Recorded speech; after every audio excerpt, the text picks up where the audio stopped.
Yeah, the Lady Byng Trophy in 1945 was a major accomplishment because back then they gave it to well, I guess they still do. They give it to the most gentlemanly player, and that season, Mozienko, he had no penalty minutes the whole season, while still, putting up over a point per game in the stats column, which is rare because when you're playing at that level and that speed, that intensity on a nightly basis, you're bound to do something to get some kind of infraction, take a penalty, and he didn't, which is crazy. But that was a big thing for Bill. He didn't believe in he didn't want to play the game super physical. He thought the game was a skill game, not a violence game. He was someone that spoke out against violence in hockey.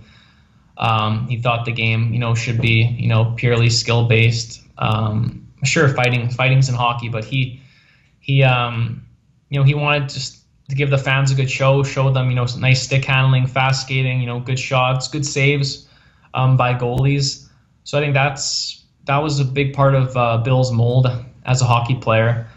And then, records, obviously the big one, his big record from 1952, the 3 goals in 21 seconds is that's probably the big reason why people still remember the name, because it gets mentioned so much on, hockey broadcasts. When someone maybe scores 2 goals in a short period of time, they say, oh, he's close to Mozienko's record. But, after, 70 years, I think, around there, hasn't been touched.